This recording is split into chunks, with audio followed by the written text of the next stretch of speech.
I was originally just going to let my very short Friday show live be the Friday show, but you know what? I guess I'll do an encore presentation here. I'm all about education on this channel. And when it comes to the international military affairs, this is something that's always, been a hobby of mine. And, I'm a little nerdy for it, but, you know, I gave it a second thought after seeing some other videos earlier that kind of just really irked me and annoyed me.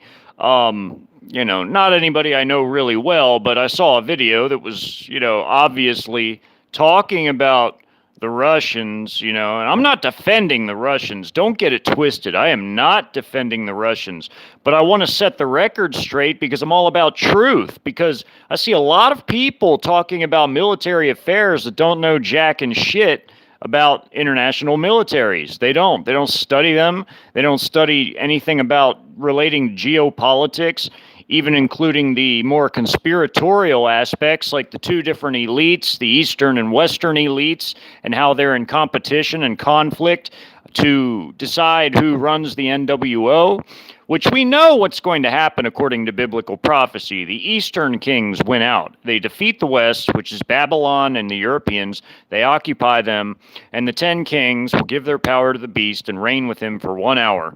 That's the Eurasian BRICS nation kings, led by the likes of China and Russia, especially out of the 10. They're going to be two of the strongest for sure. You might even be able to put India in with them, depending on what India does. And India would be a pretty reasonably powerful nation. They have a hell of a steel industry. For being a nation that's developing, India has come a long way, producing more steel than even we do annually. They produce some 112 million tons of steel. Now, China produces over a billion, with a B, a billion tons annually of steel. But India produces more than us at 112 million tons. Now, Russia produces almost what we do, and they have half our population, essentially, which isn't bad for, a nation of their size. Now, they're gigantic in terms of land mass, so they have enormous resources. And I'm going to discuss a little bit. I've discussed the Chinese, military industry and how gargantuan it is. And earlier, when I was talking about the ridiculousness, the tomfoolery going on in the media, saying that Russia has to get artillery from North Korea, what a joke! What an effing joke! Now, here's the deal with the Russian defense industry. Now, if you want to know about the Russian defense industry, now listen to this. Russia has 20 major arms manufacturers. These are the specific companies that manufacture weapons in Russia today. Apart from their gargantuan stockpiles, their enormous stockpiles from the Cold War, and whatever they've produced as Russia once they broke off the Soviet Union and became Russia. The last nation to leave the Soviet Union was Kazakhstan. For 4 days, the Kazakhstan nation was the actual USSR, just Kazakhstan. It was the last nation to leave the USSR. Russia left before Kazakhstan left. That's funny. So Kazakhstan for 4 days was the USSR before it became Kazakhstan. But anyway, that's besides the point. It's just a little factoid if people are interested. But they have enormous stockpiles from their USSR days. But when they became Russia, they had 20 major arms manufacturers.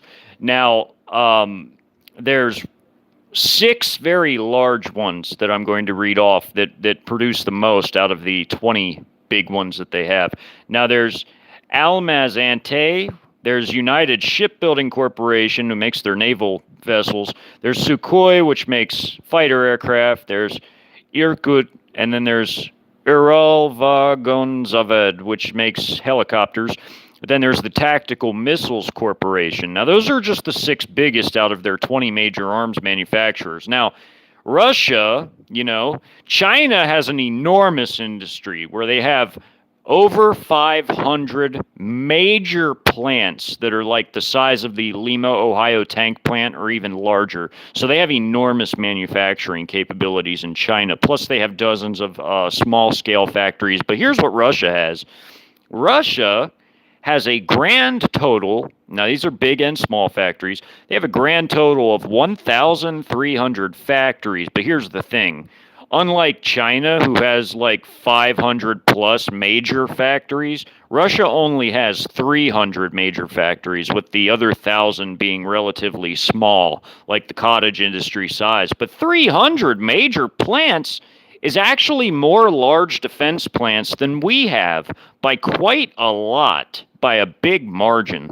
They have more defense plants than we have as far as like the major size. Now, their smaller cottage industry ones are like the size of like what you would consider like warehouses or garages or places like that, like what you see with the like the plants or not plants, I should say the warehouses, like distribution warehouses like you see for like Amazon and other places that do a lot of distribution. Well, those are like the size of like their smaller cottage industry ones. I liken them to garages because they have different bays where they work on different models of different vehicles or different equipment or whatever it is that they're constructing. But yeah, they have about 1,000 small cottage industry factories, but then they have 300 major factories, which is more major factories than what we have currently. We have just over a dozen major arms manufacturing plants, with the rest being small. And there's more and more of them closing, seemingly by the month, which is not good for us. It is not good. If anybody would be asking North Korea for shells, it would be us after we pissed away all our artillery to Ukraine. So here's the deal. The Russian defense industry is definitely the second biggest on earth after China's. Now, Russia has these vast Soviet era stockpiles, okay? They already had that when they left the Soviet Union. And then they had everything that they've built since the mid 90s, like early mid 90s. A lot of their Russian construction for like specifically Russian made stuff, beyond just the Soviet stuff, began being constructed about 94 and onwards, because from 1992 to about 1994, there was a lot of turmoil and chaos going on within Russia, and their defense industry suffered greatly during that time. But, right about 94, they started to get a little bit of stability. And although their nation was virtually broke, because they had to start from scratch as a new nation, they began to work on new projects. So from about 94, they started doing things like, small scale, working their way up. They started doing things like building new anti-tank missiles like the Kornet. The Kornet anti-tank missile is actually a very effective missile. In fact, I even made a community post on it a while ago talking about how the Kornet is actually licensed built also by Iran. And Iranian-made Kornets were sent to the Houthi militias in Yemen, and the Yemenese Houthi militias were destroying American-made Abrams tanks used by Saudi Arabia left and right. But one of the reasons, it's not that the Kornet isn't capable, but one of the reasons for so many kills of the Abrams tanks by the Houthis was that the Saudis had really piss-poor tank doctrines, like many of those Arab Middle Eastern armies did. Like Saddam's army had poor tank doctrines. Well, the Saudis obviously didn't learn very much either, because they sent their tanks in piecemeal, making them very easy targets for the Kornet anti-tank missile systems to pick them off little by little. Often the Abrams were killed by side or back hits by these ambushes with these Iranian licensed built Kornet anti-tank missiles. Now the Russians have over twice as many Kornets as we initially had Javelins. Now we have pissed away a lot of our Javelins and also given away a fair amount of tow systems to that black hole in Europe as well. Also, 1/3 of all our HIMARS rocket artillery has also, and I'm talking about the ammo for it, 1/3 of all the HIMARS/M270 MLRS, all the ammo for that, 1/3 of it, of all the ammo, went to Ukraine. So we are pissing away things to that black hole left and right, and we are simply unable to replace them fast enough, Now listen, I'm not for the Western elites. I'm damn sure not for the Eastern elites. But I will tell the truth when it comes to military affairs internationally. I'll talk up countries when it's time to talk them up. I'll talk them down when it's time to talk them down because fact has no bias, people. Folks, facts have no bias. Facts don't know any nation, they don't know any culture, they don't know any of that shit. Facts have no bias. So the reason I'm telling the truth about Russia is because there's a lot of people lying about Russia as far as lying about their military capabilities, or either just speaking shit that they don't know. They're just assuming shit because they have a bias that they think that armies have to fight the way they assume they're going to fight, without paying attention to what's really actually happened there. They haven't even paid attention to the numbers of forces that were sent into that country by Russia, which is the 70-odd combat battalions, which is, according to Russian battalion sizes, that averages out to be about 63,000 to 65,000 troops. Well, the Russian military, active, reserves, and paramilitary is 3.5 million. So what is 63 to 65,000 troops? Well, it really ain't shit in the grand scheme of things.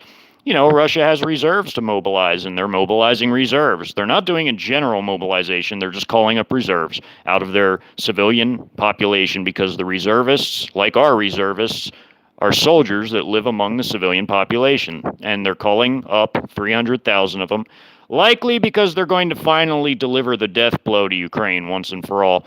Russia's not losing because they didn't want to do a steamroll over Ukraine to begin with. They did not steamroll Ukraine because they didn't want to steamroll Ukraine. Their initial objectives were very limited. They call it a special military operation, but I just call it a limited incursion. China's done a limited incursion in the past. They did one on Vietnam. They had limited aims, limited objectives, and they used a limited number of forces to achieve it. China had a Pyrrhic victory in their limited incursion against Vietnam. They didn't lose, but they, just like kind of barely won. They did what they set out to do, and then they went home, and then they stole a lot of money's worth of agricultural products from Vietnam. They looted Vietnam of about a few $1 billion in agriculture products. That was their harvest. That was their animals like oxen and cattle, and they stole all of it and took it back to China and said that that was payment for China helping them to fight America during the Vietnam War, because China invaded Vietnam shortly after the Vietnam War. They also did it to punish Vietnam for Vietnam's invasion of Cambodia to overthrow the Khmer Rouge and Pol Pot, which China was closely aligned with, and that infuriated China. So they did their limited incursion. They opened up their road to Hanoi, and then they went home after they looted Vietnam. But basically, a limited incursion means that they went in there with their limited amount of troops to do their limited objectives, which was to shield the breakaway republics of the LPR and DPR. And the LPR and DPR proxy forces were the forces that Russia armed, equipped, and trained, and basically taught them how to defend themselves. They militarily trained them. They armed them with surplus Russian equipment, and they brought some of those old boneyard tanks out, refurbished them, and gave them to them, taught them how to use them, gave them some artillery, gave them small arms. But that's besides the point. I'm talking about what Russia did. Now, Russia went in there with the original aim to do a feint attack against Kiev, which they did, which I talked about a little bit earlier in the video I made earlier. Now, what that was for was so that they could pin down Ukrainian forces around the capital region, and it worked. It worked out quite well, because Ukraine did end up diverting a lot of forces to the capital region to defend Kiev. But Russia never really went into the city proper. They just held key nodes outside of the city around it, like the airports, one of the air bases that they had captured with one of their Spetsnaz battalions, while also using their air assault infantry forces which is a regiment. They had a regiment of a parent unit, which is also a division of air assault forces. Now, I think it was like, I used to talk about it a lot. I typed it out in one of my short videos a long time ago. It was something Guards Air Assault Regiment of whatever air assault division. I forgot the numbering, but It's in my older work if you want to go back and look at that. But I had covered that issue intently because there's a lot of people making up a lot of bullshit about what was going on there because a lot of people buy into these false media narratives. And my job is to kick narratives in the balls because again, truth has no bias, right? So, let's tell the truth. Good, bad, and different. So what happened then was they pinned down the Ukrainians around the capital while they moved forces around in the eastern portions to shield the LPR and DPR from any further aggression, while also helping them to push forward to recapture the rest of the territories that were part of the LPR and DPR, of which in the what's that area, the Donetsk basin, they had a lot of Ukrainian forces there, in the Donbass. They were basically in their fortified bunkers and everything that they had been working on since 2014 after the Maidan revolution. So you had like how many years? You had 8 years of them steady building bunkers and fortifications, line after line after line of them. So the reason why Russia has sat there for so long is because they've been bombarding these fortifications with enormous amounts of artillery, as I've explained many times, and they have basically almost a never-ending stock of artillery shells, it seems like, because they have these enormous stocks from their USSR days. Let me tell you a story. When I was in the Army and we went to Iraq, a lot of our shells that we did on our fire missions when I was actually doing my real job and not being used as mechanized infantry forces, when I was actually doing my actual artillery job, I was in charge of the FAST V, which is the Field Artillery Supply Vehicle, but we rotated positions between we called it the CAT, which means Carrier Ammunition Track. We rotated between the CAT and the gun, because each gun had a CAT, to carry all its extra shells, fuses, primers, powders, and things like that. So, we would rotate positions, but I was in charge of the CAT a lot of times. I got to sit up in the commander's hatch, and and we would drive it out to the desert. I got to sit up there and keep a lookout and everything. It was pretty cool. But anyway, this is what it has to do with what I was talking about with my experience in field artillery was that a lot of our shells that we did have that came from our stocks, a lot of those shells, believe it or not, came from the 60s or 70s from Vietnam era stocks, and a lot of the shells even that were used in Vietnam on some of the pieces that ended up being retired, like the PAC 75s and the 8-inch guns that we had. There were a lot of pieces used in Vietnam that are no longer used. For whatever reason, they retired a lot of these different artillery pieces, but the shells that they were using at the time during Vietnam were World War II stocks, and a lot of the shells we used during Iraq and Afghanistan came from the 60s and 70s. Do you understand what I'm saying? I'm saying that nations that have, that construct artillery pieces and the ammunition that goes with them, typically, if they're a large enough country like us, or Russia or China, typically what they do is they continually build and build and build shells.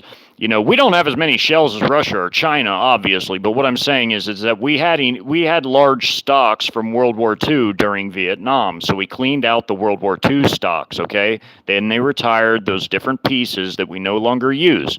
Now, during Iraq and Afghanistan, we had used a lot of the Vietnam-era shells that were built during Vietnam. And that was evident. I mean, you could tell there was a lot of rust on some of them. I mean, you could tell. You could look at the lots that they came from, and you could tell that they're very old shells. So what I'm saying is that Russia, comparing that to my experience in artillery, Russia has enormous Soviet-era stocks of shells. Not only do they have that, but they also have all the shells that they continually built since they restarted their arms industries back in the 90s, the mid-90s. And then as Russia got more money and they acquired a better arms budget as they began to sell their natural resources to make them fairly wealthy, they became a very fiscally responsible nation. But since they already had such enormous stocks from their USSR days, Everything that they built during the 90s continually accumulated, all right? So now they have these like just way massive stockpiles of all sorts of ammo types to where they would never need help from anyone. That's where I'm going with this. They don't need help from anyone. And like Tommy said, my friend Tommy in the chat, if they so needed help from anybody, they would get it from a country that produces even more than they do. And there's only one nation that produces more arms than Russia, and that is China. Because China's massive factory complexes that they'd been constructing since the 90s, since they stole all the industrial secrets and conducted all kinds of industrial espionage on the West and took all the crown jewels from the West, all the technology, all the processes they could use to modernize and build themselves up and streamline their production processes. Everything that they took from us, they used to build themselves up so that they could turn right around and destroy us once they've also influenced our political parasite class to make policies that actually work against us and not for us. All this stuff that people are claiming, oh, it's great reset this, great reset that. Well, no, it doesn't affect the whole world. It only affects the West. What don't people understand about that? China and Russia are not part of any great reset. If anything, I've heard people like even Steve Poplar say that he thinks that the Western elites are working for China because all the suicidal stuff they're doing that tears the West down is only benefiting China. China don't give a rat's ass about no green energy, no nothing like that. They don't have, any rainbow people story hours in their libraries. They don't give a damn about none of that. China's policies, domestically and foreign, are their own. They have their own elites that rule over them. Same with Russia. I told you all in my East versus West video where they all came from, how they came to be, and what sorts of interactions that they had with each other, because they did have interactions with each other. They've done business, but people, like on the peon level, automatically think that they're all in bed together just because they've done business together. Well, the Colombos and the Genoveses and the mafia, they've done business together, but then they've gone to war against each other. It's the same concept, but on the world stage. There's a lot of dynamics in play that people just don't understand. Not just when it pertains to the elites, but when it pertains to how armies work and everything else. There's a whole lot of mechanical details involved in all this stuff. I like to pay attention to all the mechanics of these things because it's very important. It's very important. Knowledge is power. And God said, my people perish for a lack of knowledge. Well, people need to up their game and they need to start paying more attention to things in my personal belief, in my personal opinion, because there's a lot of dynamics in play. And all you have to do is honestly not only just ask for God's discernment, but you have to study. You have to study. You got to do in-depth research. Real research isn't just looking something up on Google. No, to hell with Google. You have to go to real search engines. You have to go to all kinds of encyclopedias. You have to go to production lists and rosters. You got to look up different numbers of different things. You've got to cross-reference them with what's been destroyed, what's been stored away, what's been sold, what's been repaired, etc., etc. There's so many changing things, too. Numbers change here and there sometimes. You always have to keep up with these things. Things don't ever stay the same is my point. Things never stay the same in this world. Things are constantly changing. Things are constantly in flux. So what does that have to do with what I'm talking about, with the military stuff? It has everything to do with it. Why? Because our military, that I was once a proud part of, because I did love my job. I loved the old Army before it became this woke monstrosity piece of shit Army. It used to be professional. It used to be the cream of the crop. Now it's garbage. And we're going to get our asses reamed by China and Russia, the twin horns of judgment. Both of them can outproduce us in everything, and both of them are a lot bigger than we are. In China, in every way, basically, minus just the nukes, but that doesn't matter because their entire nuke arsenal is modernized and it works, and it's new. They have fractional orbital bombardment systems. The Chinese do, and they work. They've been tested and work. We don't even have no shit anywhere close to that. They have ways to cloak their missiles, not only from sight, but also from infrared detection and otherwise. It's the same types of stuff they do to cloak aircraft, but they do it with missiles. They spend the money, they cloak their missiles. They also have hypersonic weapons. They're already on like their fourth or fifth design by now. I know they are. I know the Chinese at least actually have four working types that they actually already employ. The DFZFs are warheads that can basically turn any common missile into a hypersonic because the warhead itself is the hypersonic glide vehicle. They have the DF-100, which is it's a hypersonic cruise missile. They have the DF-17, which is a medium-range hypersonic missile. They have another type too that I can't remember, but so many different numbers and types and everything. I mean, I look at this stuff all day, every day, because that's how much of a nerd I am. I write down so many things on so many pieces of paper because what I need to do one day is make like a master file where I just put everything on one sheet, on one massive sheet of paper, where I can just reference it all, maybe put in like a graph format. But this is the thing. People don't understand anything about the world that they live in. Not the way that nations interact, not the way the elites that control them even interact, not the way that the militaries are, not the way that militaries even work, like the mechanics of them, different types of operations they might conduct, i.e. a limited incursion versus a full-scale invasion.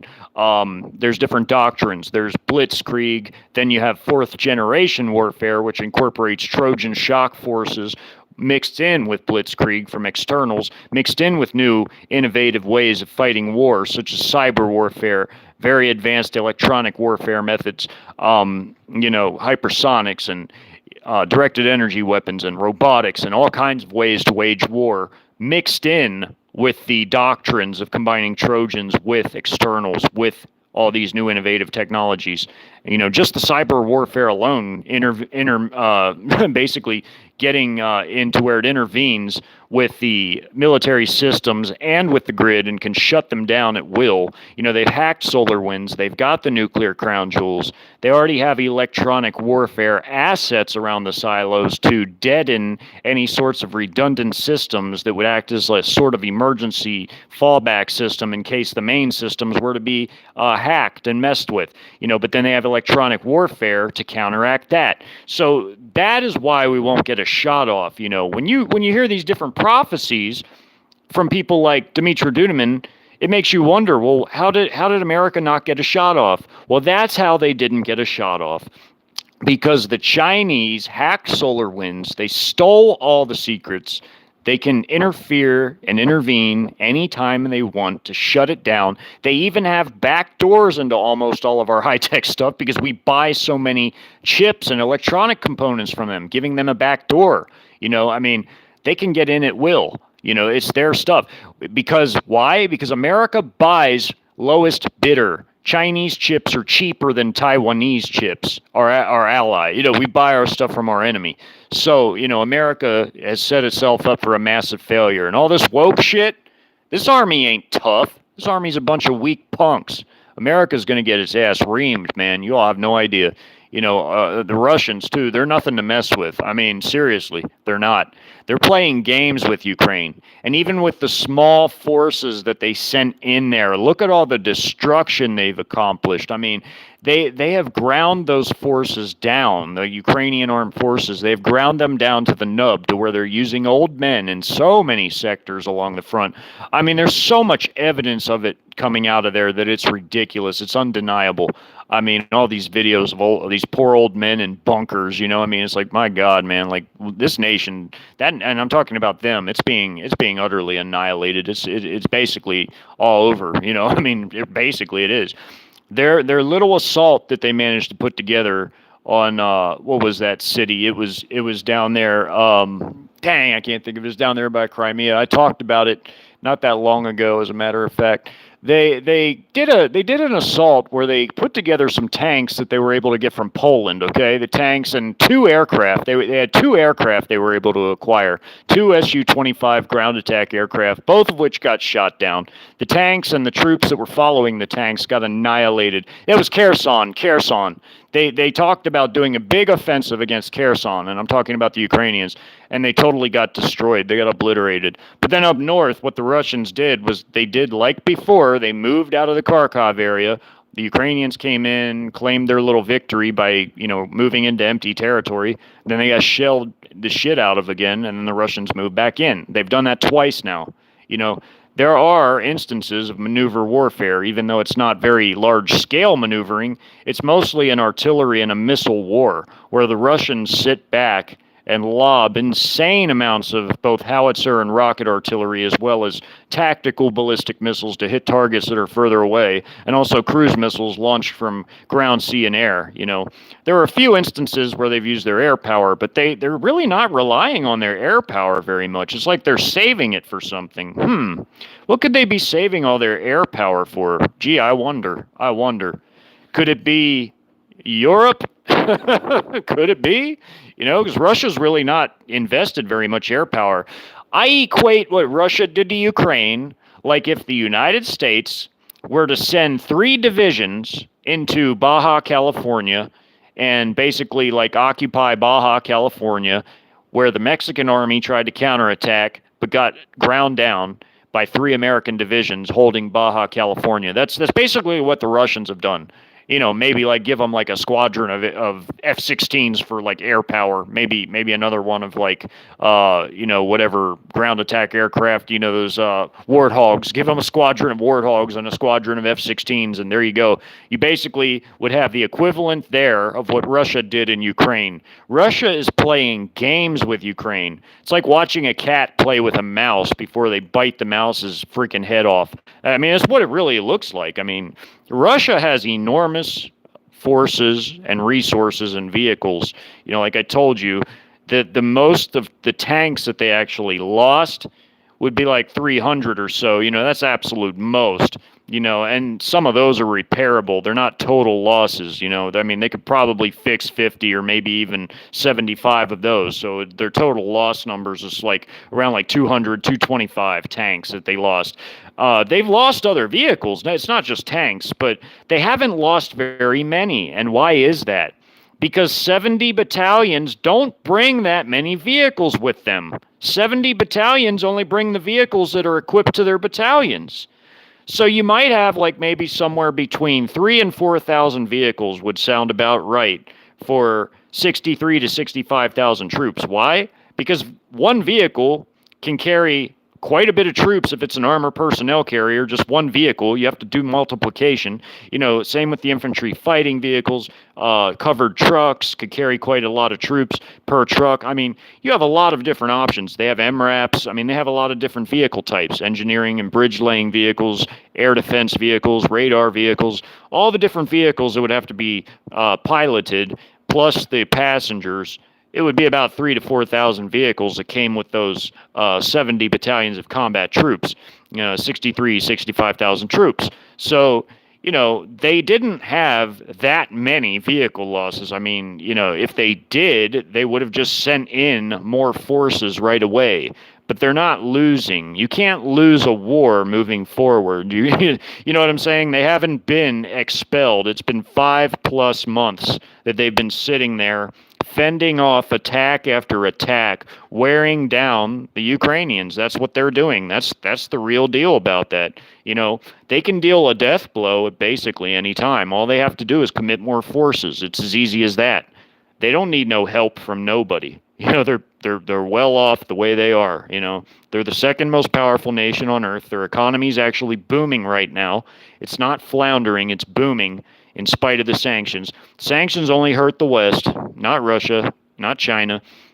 They're trading with each other, and they're doing quite well.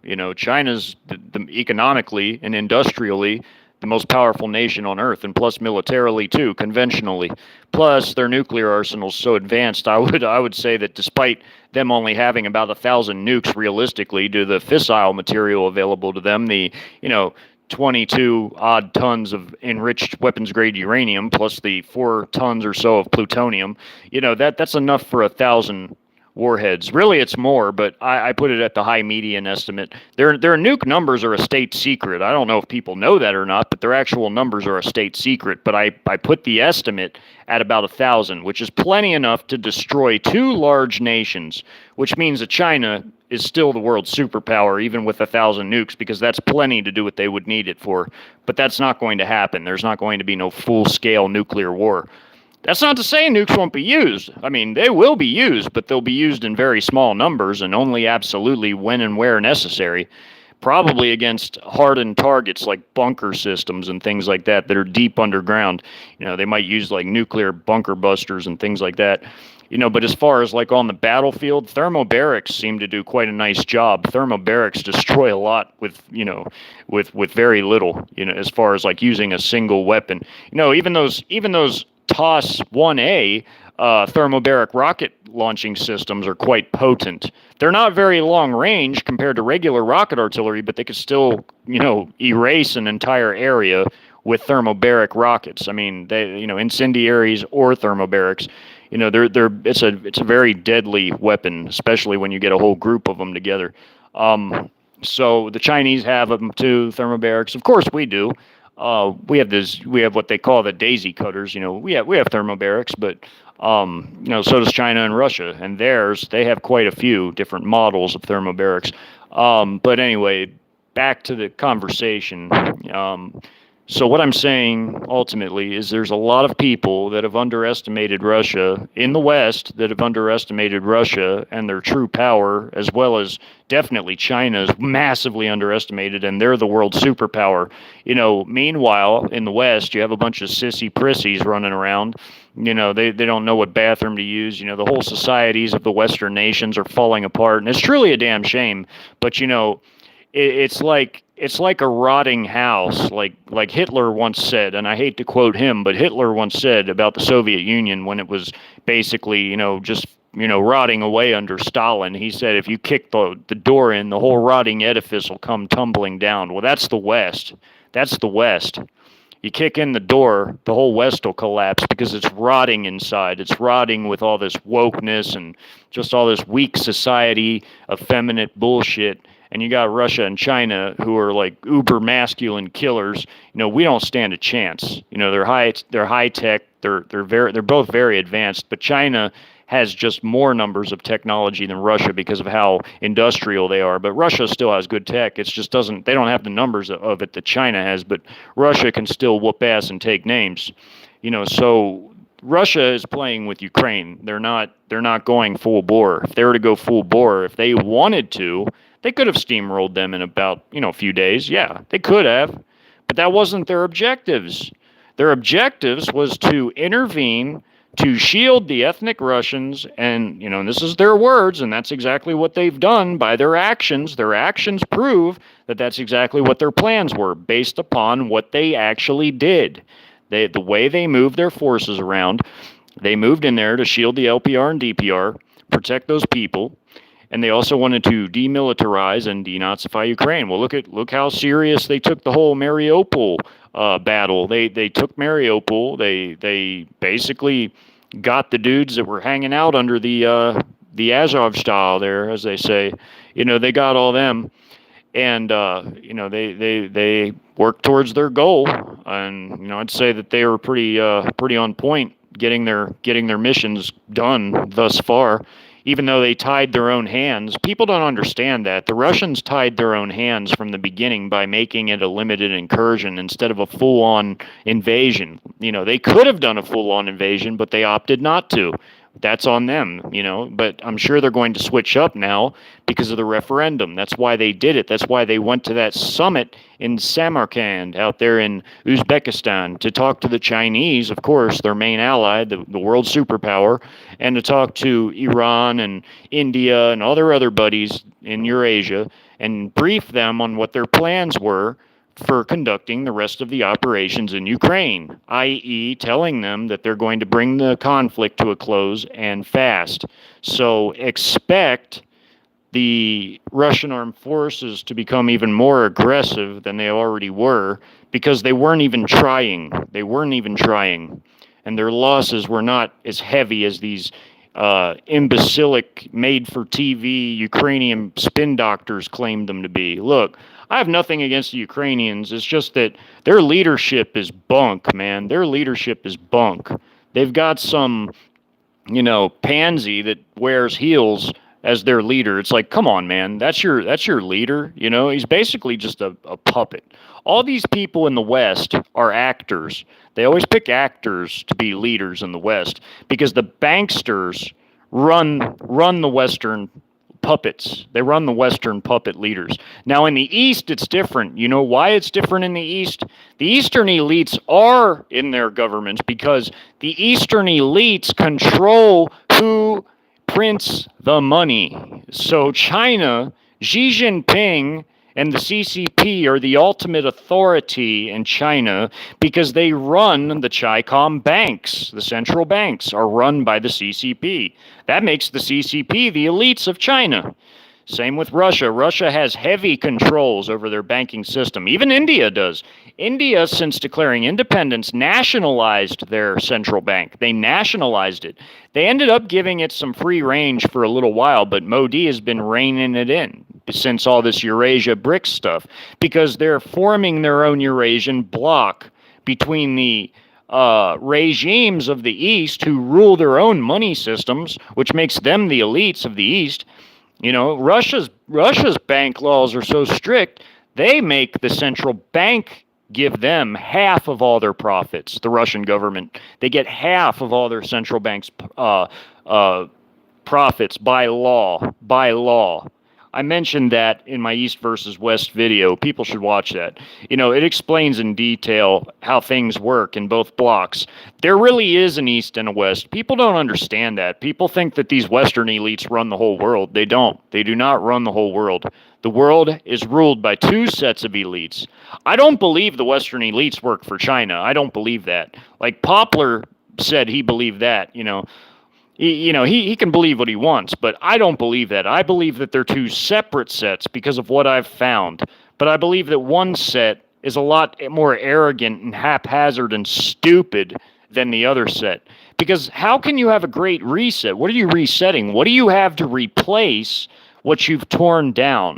How can one tear down their own power block? How can one tear down their own power block and have nothing viable with which to replace it? Once you've destroyed, you can't run anything without a working food system, without working infrastructure, without working anything, without the experts to rebuild a society, without new cities. How are you going to have a great reset? How are you going to do it? They have nothing viable to replace it with. It's a pipe dream for these Western elites. It's total fallacy. It's illusion. Oh, yeah, they're going to try to implement something like that, but it's not going to work. Even the Bible tells us it's not going to work. Why? Because there's going to be civil conflicts. That's what it says. It says conflict will erupt between various leaders, plural, as in multiple factions, like in my Syrian-style internal conflict documentary. Yeah, the regime in that documentary implemented their bogus, digi money in their regime areas that they ruled, but the rest of the country developed their own economies with their own money systems.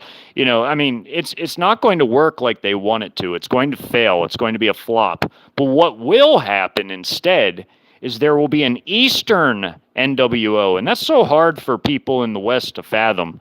It's hard for them to imagine a world where the Western elites don't rule, but the Eastern elites rule, like the Chinese and the Russians and their allies. That's how the world's going to be. It'll be ruled by the 10 kings, who are going to be the victorious 10 kings over the West in World War III. They're going to occupy and colonize the West, and then they're going to implement their Eastern New World Order, ruled by China and Russia and their other 8 kings, who are going to be the other 8 allies, the other 8 major players. So those are the ones that will be co-opted by the man of sin, the beast. They'll be co-opted, and they'll all share their power with the beast and reign with him for 1 hour, which is very short in biblical time. We're talking just months. We're talking months, not years, but months, before it all falls apart. Yeah, the beast will still be around even after it all falls apart. But what I'm saying is there's going to be infighting. It's not going to be a unified world regime for long. Eventually, people get power hungry. They get greedy. That's human nature. And I think these are principalities running these places. But even so, that's the nature of evil. Evil is never satisfied. It has to be satiated constantly with more, more, more. So you think Xi Jinping, the head of the world superpower, you think he's going to stay happy, being, submissive? He rules the most powerful nation on earth. He's going to give his power to the beast. It says the dragon gave his power unto the beast. Who is like the beast? Who can make war with him? As I've said before, once China has their industry, their massive, gargantuan forces behind you, their industry, their weapons, their technology, their economy, their manufacturing, everything. When China's behind you, all the gold, the biggest gold holdings on earth, when China's backing you, who can make war with you? Because where China goes, so does Russia too. Who can make war with you when you got China backing you?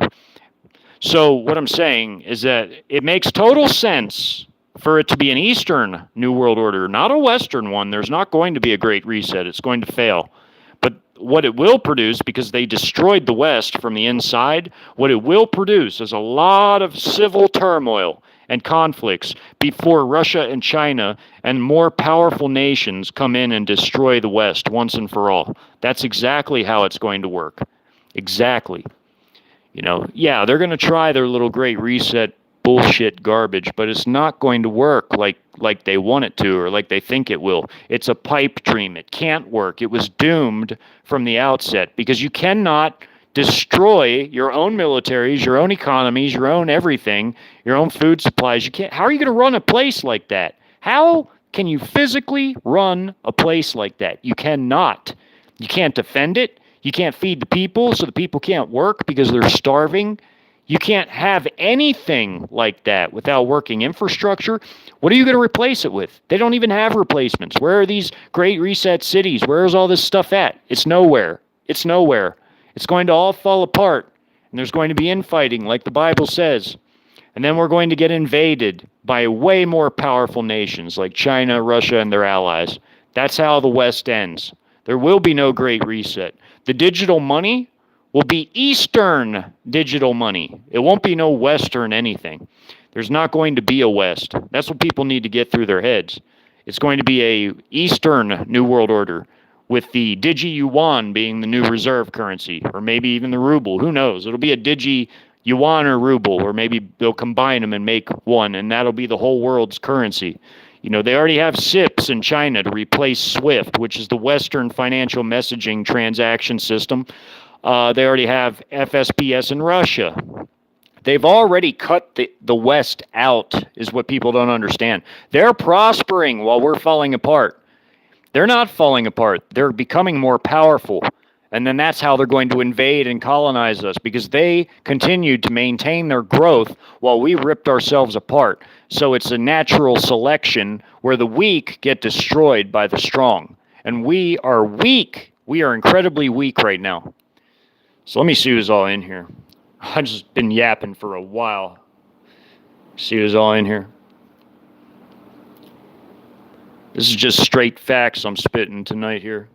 I always tell the truth, but I mean, I'm going like into some depth, making some connections with things here, because apparently people still don't get it. Trying to make it make sense for people. What's up, Klaus? Guten Abend, Klaus. Wie geht's es Ihnen?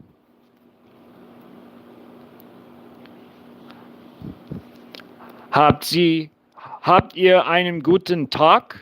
Gutes Tag?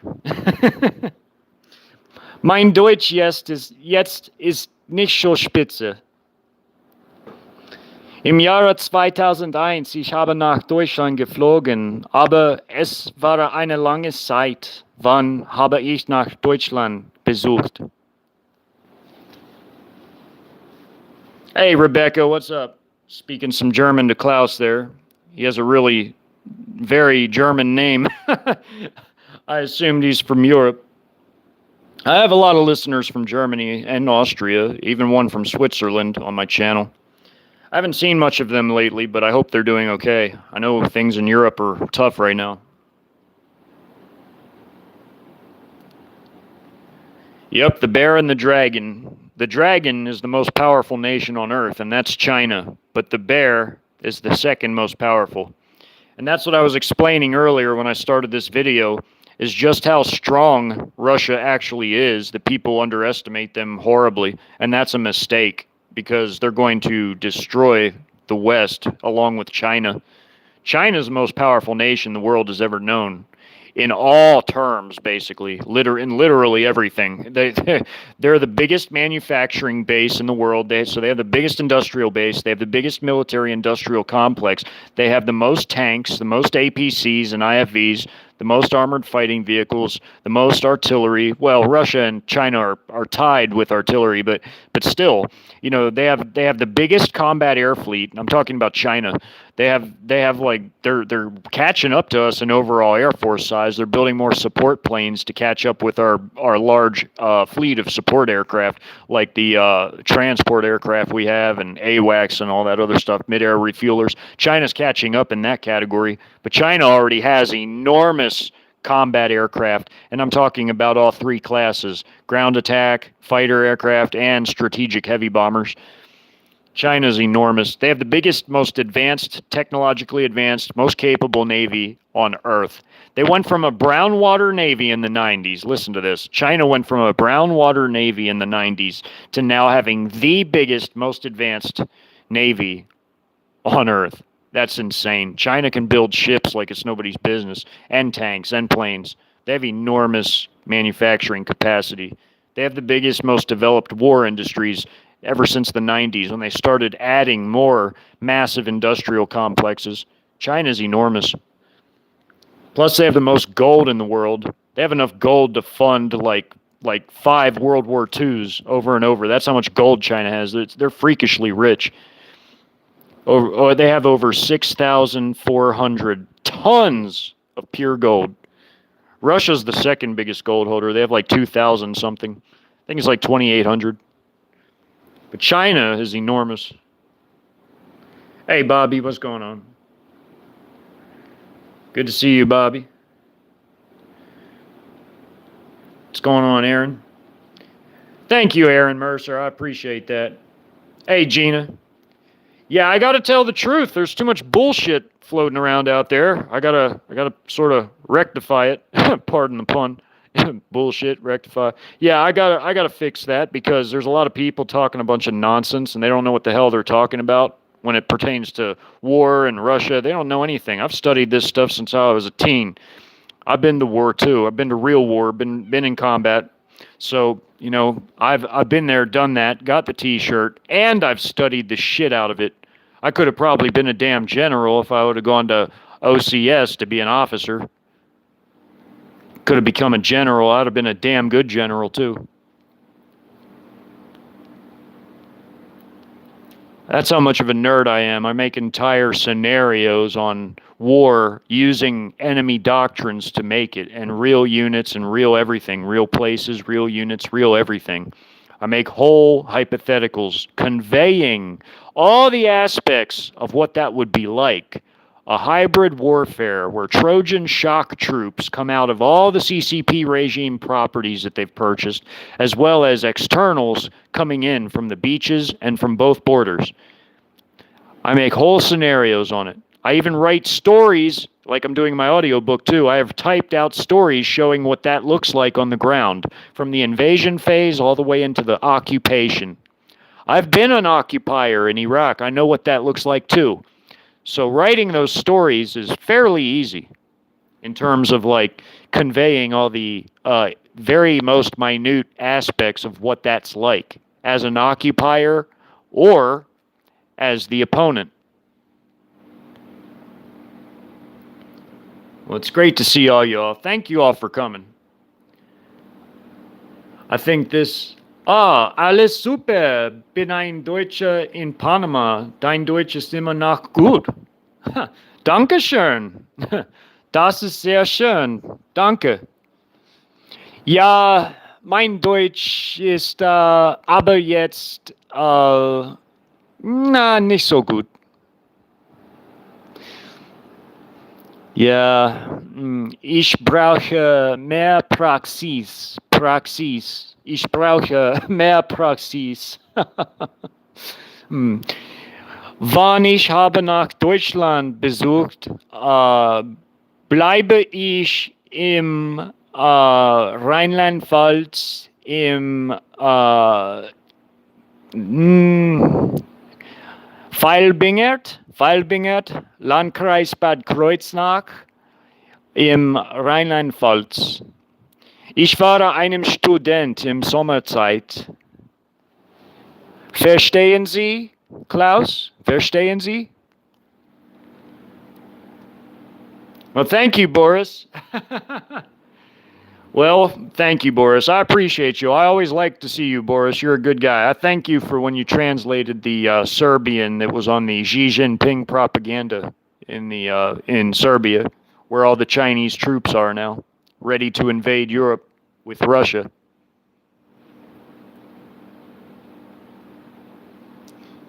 Well, thank you so much, everybody, for coming. Thank you. I appreciate all of you. Have fun in Panama, Klaus. Be safe down there. Be safe. I know Panama's going crazy. A lot of those Latin American nations are about to become really unstable. Because, as far as the Latin American nations in Central America, whatever happens to the USA affects them because there's so much American assets tied up in Latin America. Especially not so much South America, but mostly in the Caribbean and also in the Central America area, like Panama, Guatemala, El Salvador, Honduras, Nicaragua. Not so much Nicaragua. That's more of like a Russian ally, but you know what I'm saying. There's a lot of American assets and money tied up in Latin America. So if America collapses, those nations are going to feel the pinch too. They're really going to feel it. The South American nations might be okay, but America and Latin America, and they're kind of tied together. So if America goes underwater, it's like the stone that's tied to the legs of the Central American nations. It'll pull them down with it. But anyway, folks, you all have a wonderful, blessed night, and I appreciate each and every one of you coming. This has been a pretty good live. It's nice to just, quickly hash out straight up facts and tie them all together in a way that makes sense for people. There's not going to be no great reset. What it'll be instead is it's going to be an Eastern New World Order dominated by China, Russia, and the other 8 of the 10 kings. Likely Pakistan, the Koreas. I'm sure the Koreas will unite and be one Korea. So it'll be China, Korea, India, Pakistan, and Iran, and Russia. There's going to be 10 kings, and they're all going to be Eurasian kings. They're going to rule with the beast for 1 hour. There's not going to be no WEF anything. That's all going to collapse because they're idiots and they're arrogant, and they have no viable replacement for the system they're destroying. So basically, it's just going to devolve into a series of power vacuums and power struggles whereby you have different militants and extremist elements fighting for power, like in my Syrian style Second American Civil Conflict. It'll be just like that.